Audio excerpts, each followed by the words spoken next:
¿Cuándo es el examen? De novo? Às vezes eu tenho que fazer não. El 11 de noviembre yo Tira no voy assim, a... ó, veja, ó. Eu peguei mais. Ya le avisé, ¿verdad? Tu limpou a câmera? 11 de noviembre no tiene claro. No le puedo contar.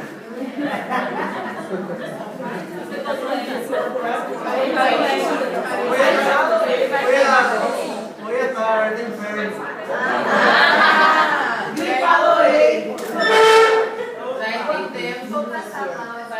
Voy a viajar, por eso Pra onde, com quem?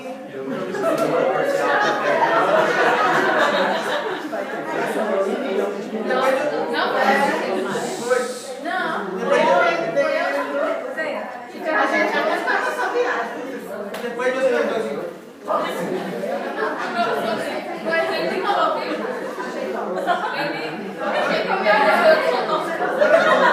No les puedo contar porque...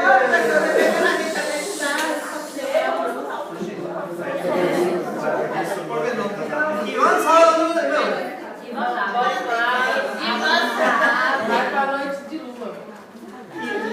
Iván sabe muy bien que voy a hacer el 11 de noviembre.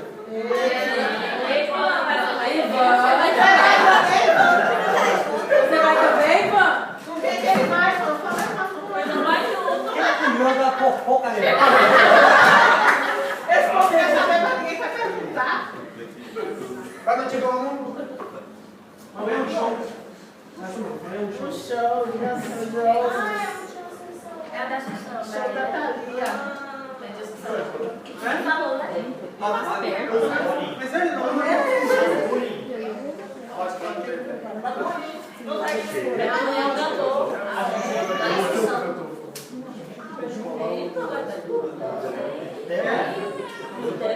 Show do Roberto Carlos.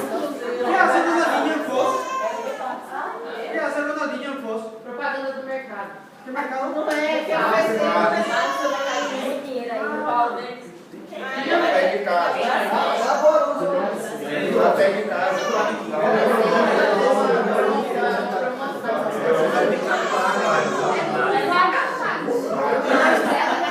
Yo dejé a Ronaldinho en la noche por la casa. Prefiero estar en la casa. É os companheiros dele que ele deixou aqui na ele pegou mesmo aqui no Maracanã. Aí ele voltou pra No, yo le quiero decir a Ronaldinho porque es un tipo que ganó todo en la vida. Hasta un torneo dentro de la cárcel ganó.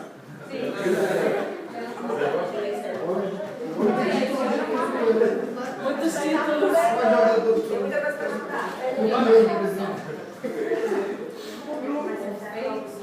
No sé si en Brasil no, hay los torneos donde ganan porco.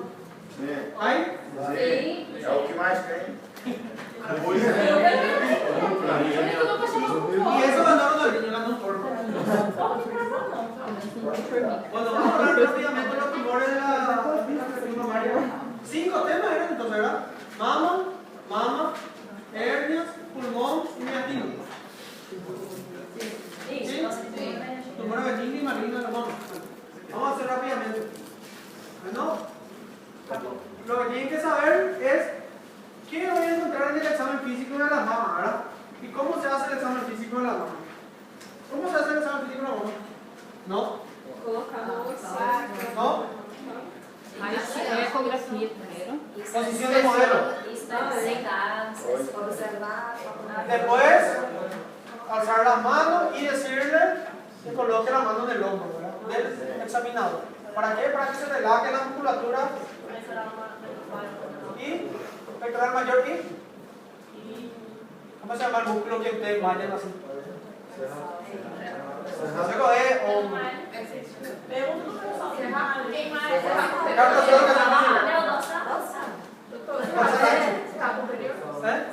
el cerrato queda acá, el cerrato entonces la única forma de maquillar el cerrato es dorsal ancho.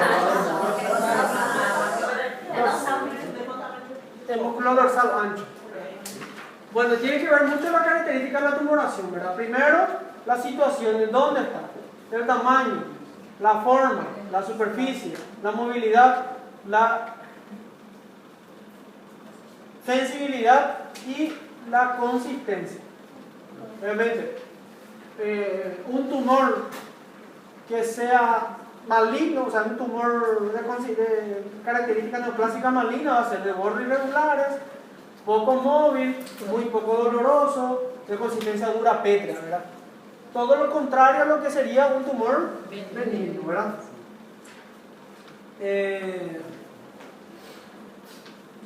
Y revisar las regiones axilares y supraclaviculares cuando vamos a hablar de mama, ¿sí?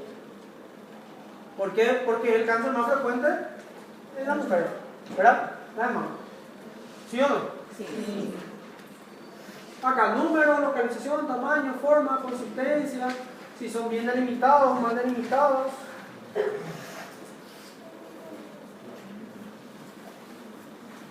Movilidad, aparición premenstrual. ¿Por qué la aparición es premenstrual? Casi todas las mujeres que tienen fibroadenomas se exacerban con la ovulación y el periodo menstrual.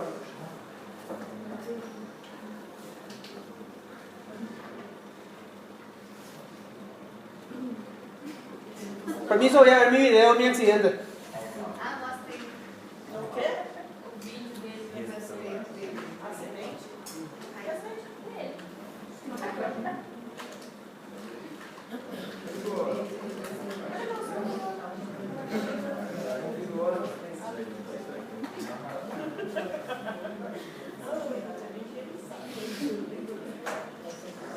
No se puede ver eso. Bueno, viste que cuando uno está en sobrepeso y quiere jugar, quiere hacer deportista, generalmente se lesiona, ¿verdad? Y yo soy una de esas personas, ¿verdad? Soy totalmente desquiciado. La edad. Los tumores malignos generalmente son más frecuentes con el paso del tiempo, ¿verdad? Cuanto más edad tiene el paciente, más riesgo de desarrollo de cáncer de mama. Cuanto menos edad, los tumores generalmente son benignos.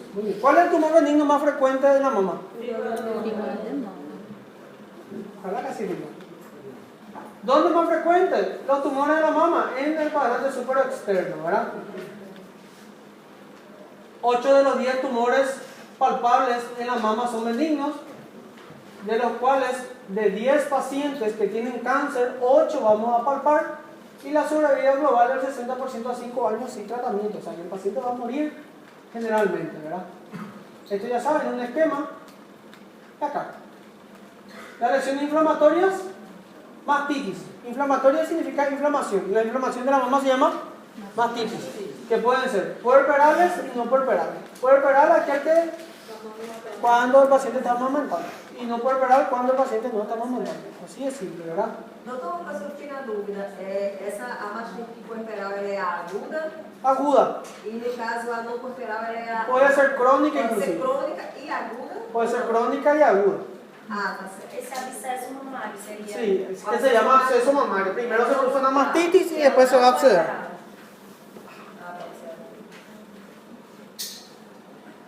Bueno, que pueden ser agudas y crónicas, ¿verdad? Las crónicas se ven por ectasia ductal. Y la ectasia ductal es el taponamiento del conducto galactóforo justo por detrás del pezón, ¿verdad? Bueno, acá. Generalmente las mastitis puerperales se ven en la periferia, encima del complejo areola-pezón. Y las mastitis no puerperales generalmente se ven alrededor del complejo areola-pezón. ¿Por qué? Porque se tapona por detrás y entonces la colección se ve en ese lugar. Generalmente digo, no significa que siempre sea así. En medicina nunca siempre es exacto, ¿verdad? Tienen que saber eso. Hay variantes, ¿verdad?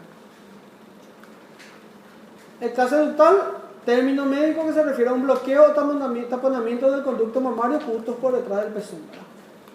Lesiones no proliferativas son los quistes mamarios que tienen sacos llenos de líquido, ¿sabes? Que son tumores de contenido líquido, ¿sí? La ectasia, ya saben, y la metaplasia es la transformación histológica del epitelio mamario, ¿verdad? La ectasia es un proceso involutivo que se ve tanto en la menopausia y la promenopausia, que hay que ver la forma de tratar. Generalmente la ectasia ductal hay que sacar.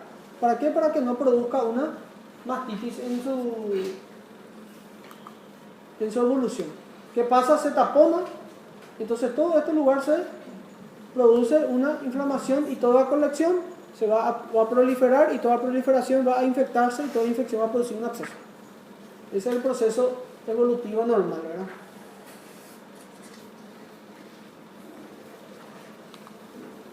La metaplasia es la transformación de epitelio que puede ser apócrina, ¿verdad? La apócrina es el cambio celular de las células sudoríparas en el pezón, en la mama. Y son los tumores que tienen olor a sudor, tienen olor a catinga, ¿verdad?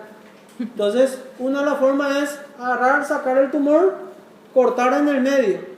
Si al cortar expide un olor fétido tipo catinga, tipo, ¿cómo se dice? Cesera. Cesera. Es una metaplasia apócrina. Si no tiene olor, hay que buscar probablemente sea un fibroadenoma o un cáncer de mama. Y escamosa es cuando se produce epitelio escamoso dentro de la mama después de generalmente un traumatismo o después de una cirugía, ¿verdad? Donde se produce una cicatriz, una retracción de la piel. Lesiones proliferativas. Proliferativas son los que van a proliferar, ¿verdad? Que se llaman hiperplasias y procesos papilares. La hiperplasia epitelial de la mama y los procesos papilares son los tumores benignos precancerosos del cáncer de mama. Pues si yo le pregunto cuáles son las lesiones premalignas del cáncer de mama, ¿cuáles son? Hiperplasia epitelial y procesos papilares, ¿verdad? Los tumores papilares. Riesgo de cáncer, riesgo de cáncer. La hiperplasia epitelial sin atípica también tiene un riesgo de desarrollar cáncer, pero en un menor medida. ¿Quién hace eso? Usando mi slide para ese tipo de operaciones. Doutor, Nos vemos en la noticia. Senhorita? as lesões pré-malignas só hiperplasia e processo papilar. Fibrose não entra. No, la fibrosis no, la fibrosis es muy difícil. Fibrosis es que se fibrosa, se cambia las células. De células cambia a tejido conectivo o tejido conectivo. La hiperplasia es el aumento del número de células.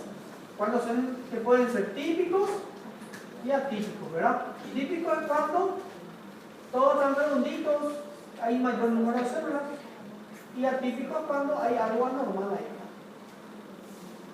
Y las lesiones tumorales, ¿verdad? El fibroadenoma es el tumor sólido más frecuente de la mama, el tumor benigno más frecuente de la mama, ¿sí? El tumor filodes es del estroma, del tejido conectivo de la mama, que puede ser benigno o maligno, ¿sí? ¿Cómo se llaman los tumores malignos del estroma? ¿Cómo se les va a llamar?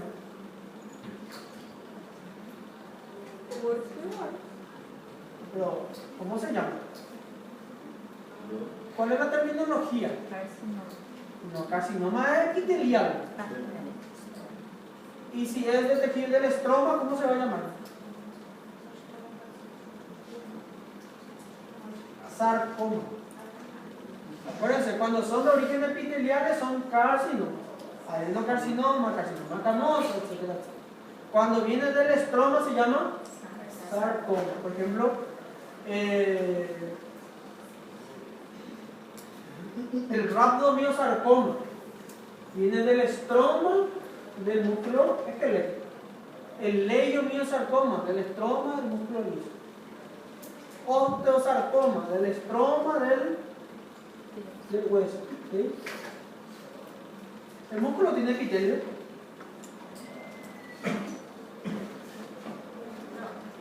El hueso tiene tiene epitelio? No. Entonces, no se puede decir carcinoma óseo. Osteosarcoma.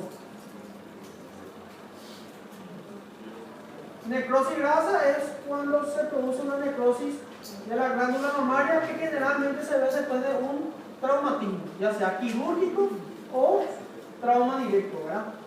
Que generalmente no precisa tratamiento. Es raro, se puede confundir con un cáncer de mama. ¿Por qué? Porque es una tumoración dura que puede doler incluso y puede tener bordes irregulares. Es inflamatoria. Sí, pero que generalmente en el tiempo va a desaparecer. La ecografía es muy importante. Aquí yo le voy a pedir ecografía en una patología mamaria. Menos de 25 años en general, ¿verdad? ¿Y cuándo le vamos a pedir mamografía? Acima de 35 anos. Más de 35 años en pacientes generales sin factores de riesgo y a partir de 30 años en los pacientes que tienen factores de riesgo. ¿Sí? Mayor a 30 años en pacientes que tienen factor de riesgo. Mayor a 35 en pacientes que no tienen factor de riesgo. ¿Ah? O sea que si tengo una paciente, viene Renata. Rebeca, perdón. Si viene Rebeca, tiene 34 años y no tiene factor de riesgo, ¿qué le voy a pedir? ¿Mamografía o ecografía mamaria? Ecografia. Si viene Isabela y tiene factor de riesgo y tiene 31 años, Mamografia. acerté sus edades.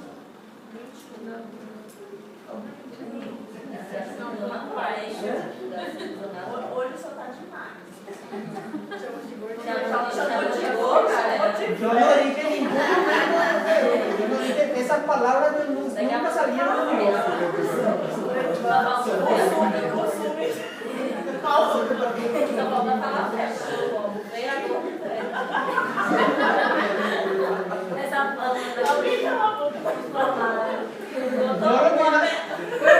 Yo pregunto, ¿yo vino afilado o vino Pamela vino afilado? Bueno, tengo, uma dúvida, porque estava vendo outra aula, né? Que o doutor também deu, só que ele não vai ver para 40 anos na mamografia. en mi slide no está 40 años. No seu, não, no seu tá 40 anos? Mas depois que atualmente está assim agora, ele falou da outra aula. Por isso que atualmente agora está. Ah, tá. Si no me creen, les puedo mostrar el artículo. É porque são 5 anos de diferença, né? Bueno, acá, paciente menor a 35 años sin factor de riesgo y paciente menor a 30 años con factor de riesgo, menor a 30 años. Cuando le vamos a pedir una ecografía, podemos ver un quiste o un nódulo sólido, ¿sí? Si es un quiste simple, o sea que no hay nada adentro, seguimiento.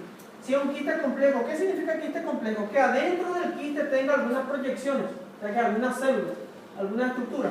A eso le vamos a punzar y le vamos a estudiar. Cuando los nódulos son benignos, generalmente le vamos a seguir. Cuando los nódulos tienen sospecha de malignidad, sí o sí le tengo que pedir una mamografía. ¿Por qué? Porque los controles posteriores de la paciente después de su cáncer de mama se hacen con una mamografía. Para ver el tamaño tumoral, etcétera, la opacidad y eso, ¿sí? Doutor, no caso, a mãe da. Porque eu tenho minha irmã, a mãe dela vai de praia, a mãe dela teve câncer. A mãe dela teve câncer. Aí ela tem 27 anos e tinha 5 nódulos em cada mão. E tirou, só que não era maligno. Só que ela pode voltar a nascer de novo. Por que? El fibroadenoma se puede volver a producir porque tiene un factor estrogénico. Entonces puede volver. Mas sempre que conta tem que operar. No, el fibroadenoma no siempre se opera. ¿Cuándo se opera? Cuando tenés una paciente con factor de riesgo, ahí sí hay que sacar para estudiar. Cuando duele o cuando tiene molestia genética. En esos casos hay que sacar.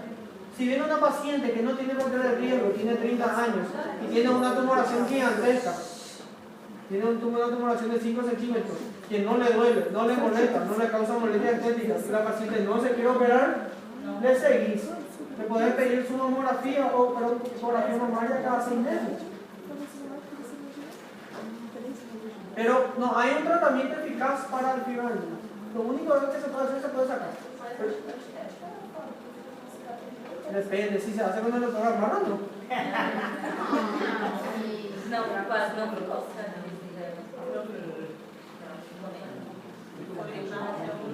Cada caso é um caso, o processo fica tudo distante. Não, fica quase não dá nem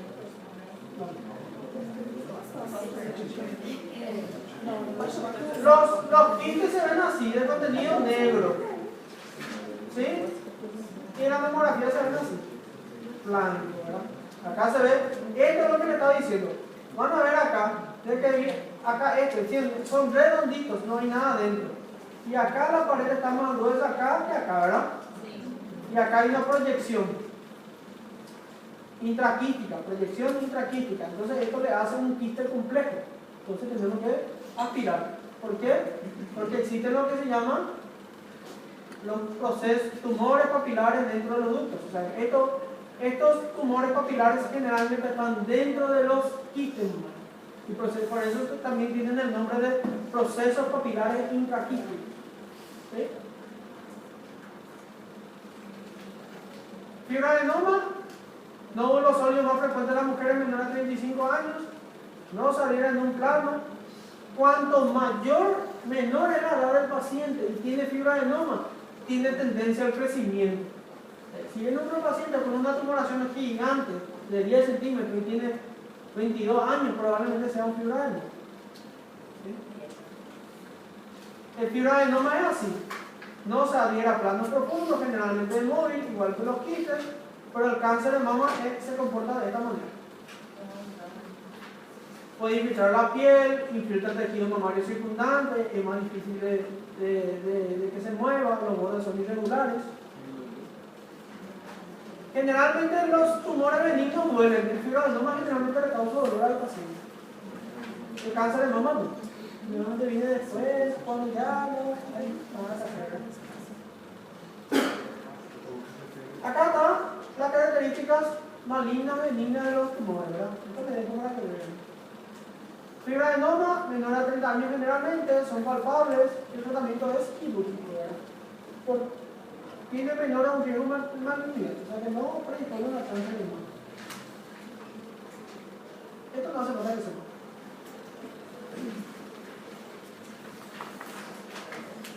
Vamos a acelerar la cuestión porque tienen que ir a verlo también. Porque tenemos que ir a ver a los niños.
Sí, voy a...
Bueno, el cáncer de mama es el cáncer más frecuente de la mujer y lo que tienen que saber es, voy a mostrar lo que tienen que saber.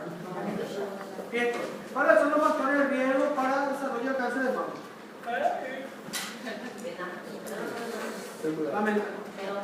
Los factores de riesgo son la menarca temprana, el sobrepeso y la obesidad, el consumo de alcohol, los factores hormonales, la edad y los antecedentes familiares.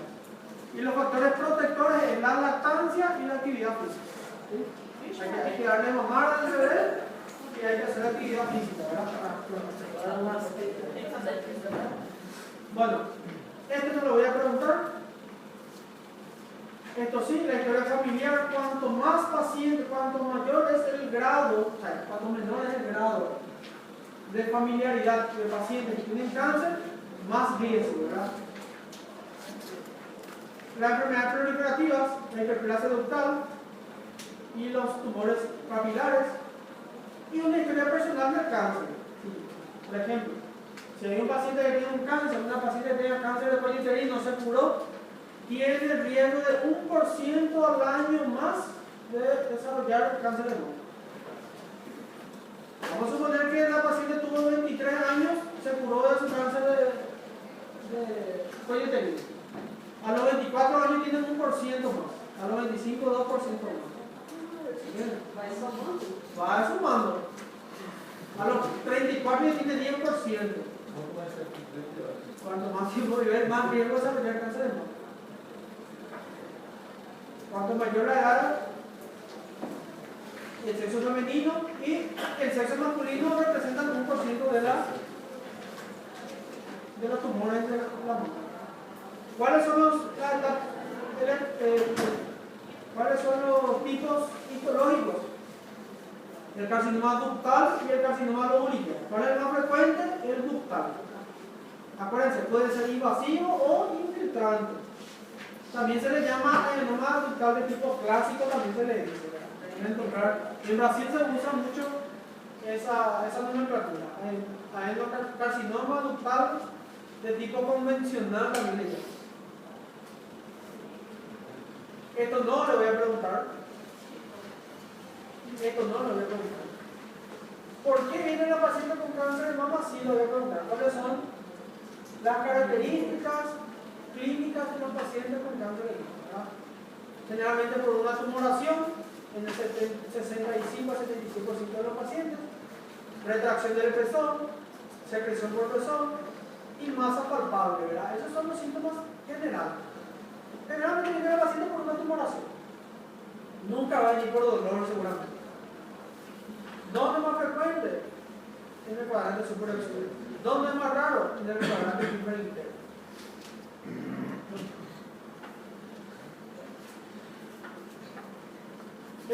signos de alarma. ¿Cómo se llama la secreción anormal por el pezón?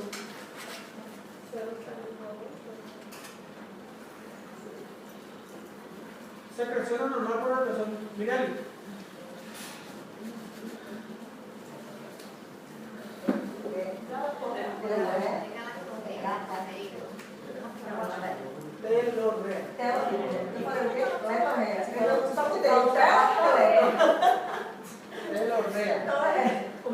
Telorrea. Cambio inflamatorio de la piel, cambio de coloración, la aparición de una tumoración, la retracción del pezón, la retracción de la piel, el endurecimiento de la mama, la circulación colateral y la retracción, los hoyuelos de la piel, las hendiduras de la piel de la mama. ¿Dónde más frecuente hace metástasis? En los huesos y en los ganglios linfáticos. Esos son los sitios más frecuentes, ¿verdad? Y el pulmón. Esos son los tres. Huesos, ganglios y pulmón. Bueno, el diagnóstico. ¿Cómo se establece el diagnóstico del cáncer de mama? ¿Cómo hacemos el diagnóstico del cáncer de mama?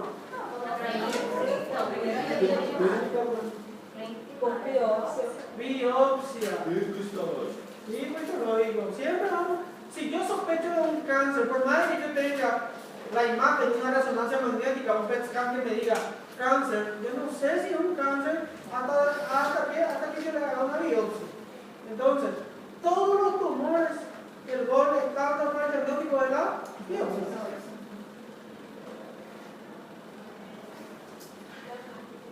Bueno, la mamografía, ya saben cuándo la vamos a pedir. ¿Qué es lo que vamos a buscar en la mamografía? Opacidad inhomogénea, contorno irregular, aspecto estrellado, asimetría de la mama, microcalcificaciones, masa y distorsión de la arquitectura. La suma de esto es lo que le va a dar el BIRAS. ¿Cuándo vamos a biopsiar a un paciente ¿cuándo vamos a biopsiar según los criterios de BIRAS? A partir del 4. ¿El 6 hace falta biopsiar? Sí, hace falta biopsiar. Por más que el estudio me diga que es cáncer de mama, igual tengo que saber qué tipo histológico es. Si es lobulillar o si es ductal. Ya sé que tiene cáncer, pero tengo que saber qué tipo histológico tiene. La mamografía ya saben. La ecografía mamaria complementa la mamografía. Más todavía si el BIRAS es 0. ¿Cuándo no se puede evaluar?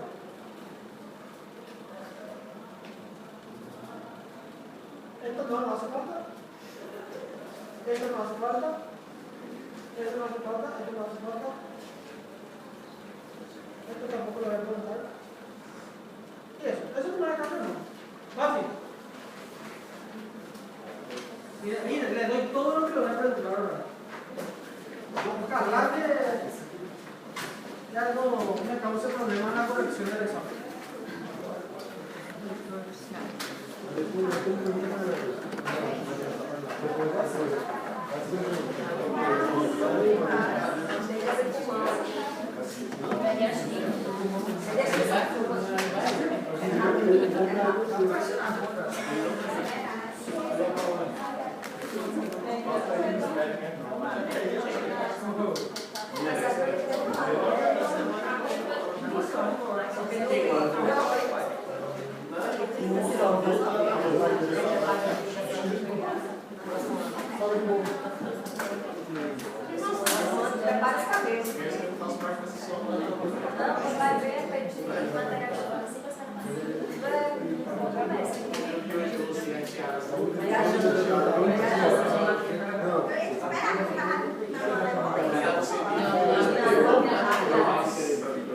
Último, vamos a sacar también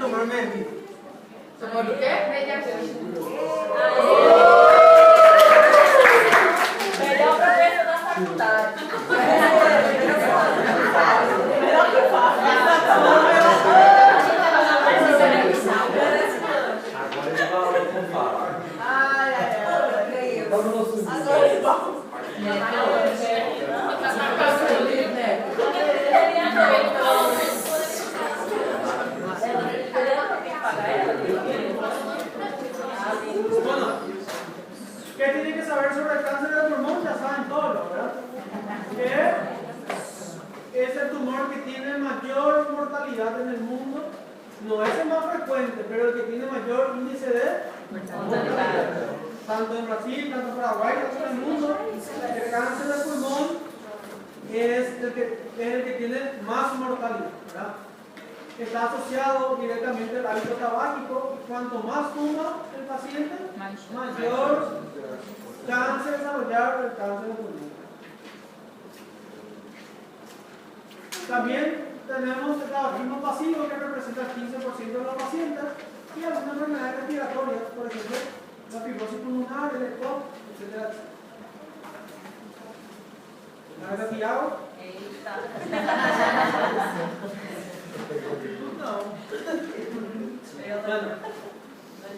¿Qué es lo que va a producir? Se va a producir primero una displasia. ¿Qué es lo que es la displasia? El crecimiento acelerado de células que va a producir un carcinoma. ¿A qué se le denomina carcinoma in situ? Aquel que no se rebasa la membrana basal. Invasivo, aquel que se rebasa la membrana basal. Bueno, ¿cuáles son los tipos histológicos? El más frecuente de todos es el adenocarcinoma, que se produce en qué parte del pulmón. ¿En la periferia o en el centro? Periferia. En la periferia. El segundo en frecuencia es carcinoma escamoso, que representa el 30%. Y el que está más asociado al hábito tabáquico. Muy bien. ¿Y dónde se ve? ¿En la periferia o en el centro? Central. Muy bien. El más raro, el carcinoma de células no pequeñas. Y el más agresivo, Células pequeñas. Entonces, si yo le pregunto, ¿cuál es el tumor que más asociado está al hábito tabáquico? Escamoso. Carcinoma de células escamosas. ¿Cuál es el tumor que el más frecuente? ¿Cuál es el tumor que tiene mayor índice de mortalidad? ¿El más raro? No pequeñas. ¿Una grande o no pequeña, verdad? Bueno, ¿por qué va a venir el paciente? ¿Cuáles son los síntomas? Pérdida de peso, disnea, hemóptisis y las manifestaciones especiales como el tumor de páncreas, el síndrome de Claude-Bernard-Horner.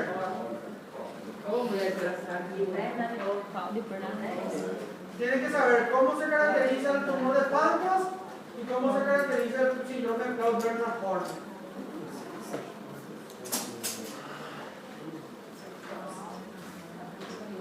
Que el paciente puede tener un síndrome de la vena cava superior.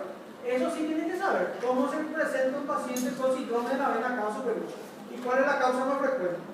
¿Cuál es la causa más frecuente del síndrome de la vena cava superior? Cáncer de pulmón. Acá está. El síndrome de la vena cava superior se debe a la compresión tumoral por formación de trombosis. Hasta el 75% de los casos de síndrome de vena cava superior son debido al cáncer de pulmón. ¿Estamos?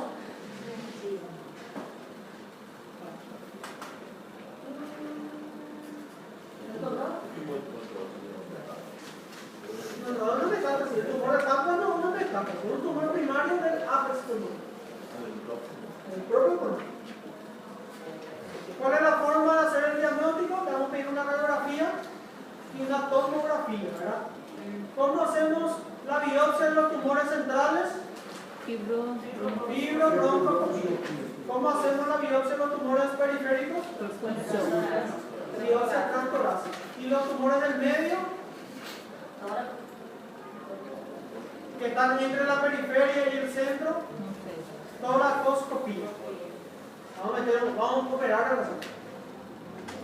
La tomografía es un método muy eficaz para ver no solamente el tamaño tumoral ni la infiltración, sino que para ver la metástasis. ¿Y dónde hace metástasis el cáncer de pulmón? En el cerebro, en los huesos, en el hígado y en las glándulas suprarrenales más frecuentemente. Entonces, cerebro, hueso, hígado, glándulas suprarrenales. ¿Estamos? Fibrobronco es el mejor estudio para hacer el diagnóstico de los tumores centrales. Y biopsia transparietal o transtorácica, como quieran llamarlo, son generalmente para los tumores. Esto no lo voy a preguntar, esto tampoco. Y esto tampoco, tratamiento no lo voy a preguntar. Cáncer de pulmón, lo que tienen que saber: cómo identificar un cáncer de pulmón, por qué viene un paciente con cáncer de pulmón, cómo hago el diagnóstico del cáncer de pulmón, cuáles son los tipos de dolor más frecuentes, todo lo que estamos hablando. Y cuáles son las formas especiales, eso del tumor de páncreas, el síndrome de la vena cava superior, el síndrome de pseudo. ¿Vamos?